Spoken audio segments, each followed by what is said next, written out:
ویسے گاؤں والوں میں سے کوئی بھی تو رضیہ سردار کو اپنانے والا نہیں تھا، مگر جمال الدین پر پھٹکار برسانے کے لیے سبھی اپنا حق سمجھے ہوئے آ پہنچے تھے۔ سردارنی سے تو رضیہ کا غم برداشت ہی نہ ہوا اور وہ اسی رات خالق حقیقی سے جا ملی۔ سردار جی نے دونوں صدمے، بیٹی کی طلاق اور بیوی کی موت، بہت ہمت سے سہے تھے۔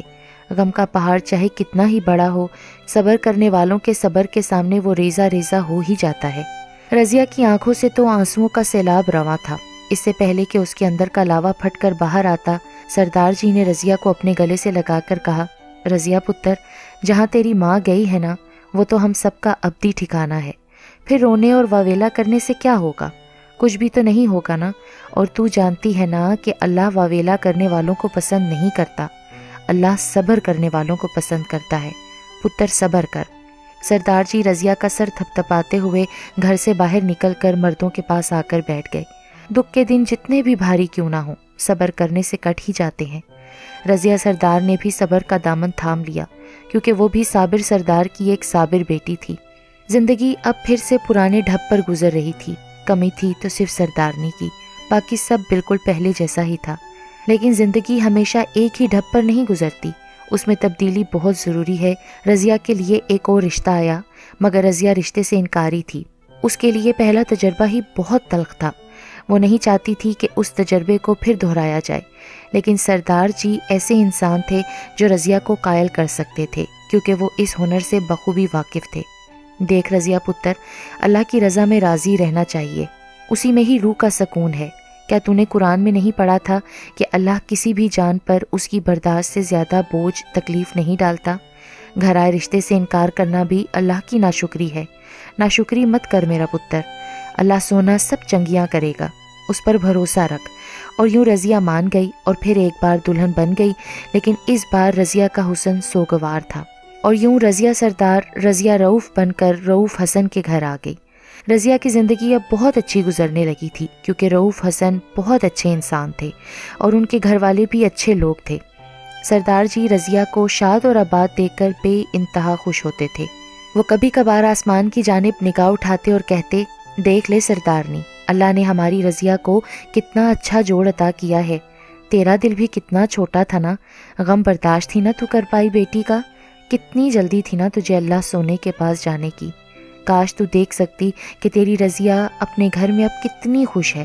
رضیہ کی زندگی یوں ہی ہنستے مسکراتے گزر رہی تھی جب رؤوف حسن کے گھر والوں کو رضیہ کی سونی گود کھٹکنے لگی۔ وہ بجائے اللہ سے مانگنے کے رضیہ کو مورد الزام ٹھہرانے لگے، اور پھر دن بدن گھر کا ماحول خراب ہونے لگا۔ رؤوف حسن نے بہت کوشش کی کہ وہ اپنے گھر والوں کو سمجھا سکے کہ اس معاملے میں رضیہ کی کیا غلطی، یہ تو اللہ تعالیٰ کی طرف سے آزمائش ہے، لیکن رؤوف حسن کے گھر والوں نے ان کی ایک نہ سنی۔ ایک ہی رٹ تھی کہ رضیہ کو طلاق نامہ تھماؤ اور نئی شادی کی تیاری پکڑو۔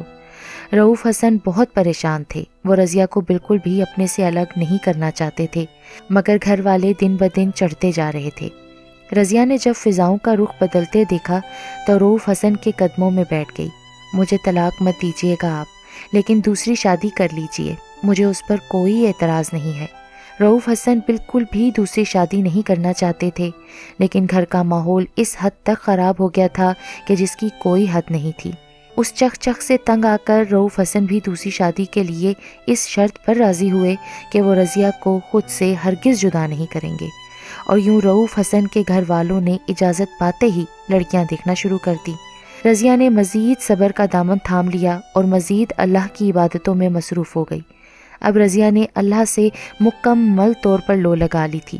وہ یہ جان گئی تھی کہ یہ دنیا ایک سراب کے سوا کچھ نہیں ہے، کچھ بھی سدا باقی نہیں رہتا، نہ محبتیں، نہ انسان اور نہ ہی کوئی مال و دولت، یہ سب فانی ہے۔ اس لیے ہمیشہ کچھ نہ کچھ کھونے کے لیے تیار رہنا چاہیے، اور کھو جانے والوں پر وویلا نہیں، صبر کرنا چاہیے۔ بالآخر رؤوف حسن کی دوسری شادی طے کر دی گئی۔ رضیہ نے خوشی خوشی رؤوف حسن کی دوسری شادی میں شرکت کی۔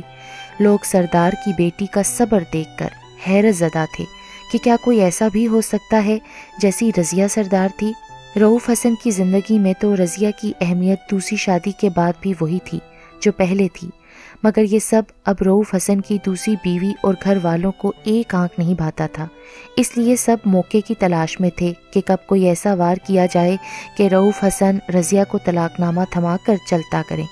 اور بالآخر 2 سال بعد جب رؤوف حسن کی دوسری بیگم کے ہاں بیٹی پیدا ہوئی تو سب کو موقع مل گیا۔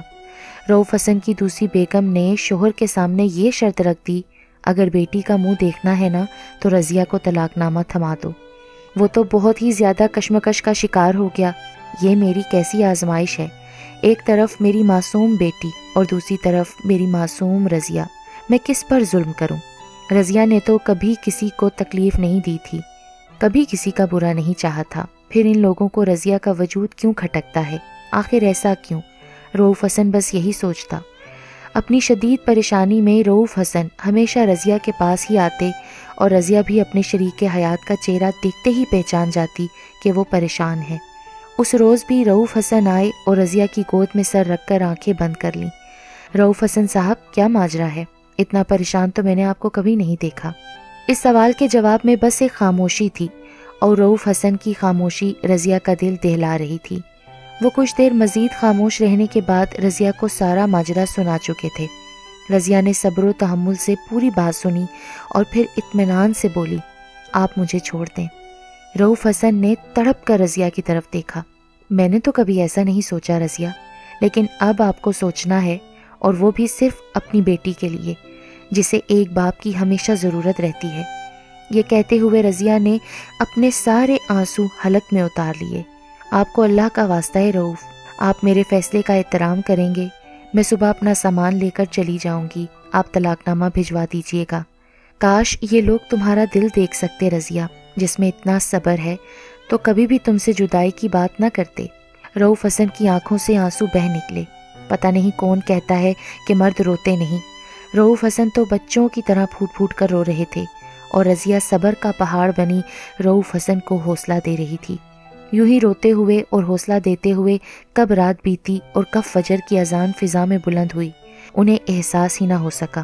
رؤوف حسن اٹھ کر وضو کرنے چل دیے، رضیہ نے بھی وضو کیا، اور یوں دونوں میاں بیوی جائے نماز بچھائے نماز ادا کرنے لگے۔ رضیہ کا آخری سجدہ کچھ زیادہ ہی طویل ہو گیا تھا۔ جب کافی دیر رضیہ سجدے سے نہ اٹھی تو رؤوف حسن کو انجانا سا احساس ہوا۔ انہوں نے رضیہ کو سجدے سے اٹھانا چاہا، مگر رضیہ کی روح تو پرواز کر چکی تھی۔ اسے رؤوف حسن سے جدائی برداشت نہ تھی، تبھی خالق کی حقیقی سے جا ملی۔ رؤوف حسن رضیہ کی جدائی پر دھاڑے مار مار کر روئے۔ رضیہ اپنے صبر کا ہی نہیں، باپ کی محبت کا بھی بھرم رکھنا چاہتی تھی۔ وہ اپنے باپ سردار جی کو دکھ نہیں دینا چاہتی تھی، تبھی تو سب کو اکیلا چھوڑ کر ابدی سفر پر روانہ ہو گئی۔ جب وہ کفن میں لپٹی پڑی تھی تو اس کے چہرے پر اس قدر نور اور سکون تھا کہ میں نے اپنی زندگی میں آج تک ایسا چہرہ نہیں دیکھا تھا، اور میں اس چہرے کو آج برسوں گزر جانے کے بعد بھی بھول نہیں پائی ہوں، اور نہ ہی رؤوف حسن کبھی رضیہ کو بھول پائے۔ اس وقت ان کی 2 بیٹیاں اور 3 بیٹے ہیں، اور وہ ہر جمعے کو اپنے تینوں بیٹوں کے ہمراہ اپنی بیوی رضیہ کی قبر پر جاتے ہیں، فاتحہ پڑھتے ہیں اور پھر گھر واپس لوٹ آتے ہیں۔ برسوں سے ان کا یہی معمول ہے۔ آج بھی سب گاؤں والے اس توتلی رضیہ سردار، اس کے حسن اور اس کے بے تحاشا صبر کو یاد کرتے ہیں۔ اور یوں میری یہ کہانی اختتام کو پہنچی، جو کہ ایک ایسے چاند کی کہانی تھی جسے گرہن لگا ہوا تھا۔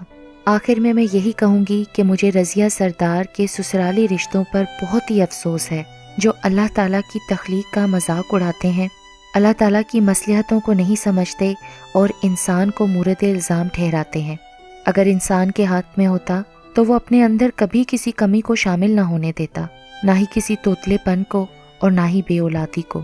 اسی لیے کبھی بھی کسی بہو اور بیٹی کا دل نہ توڑو۔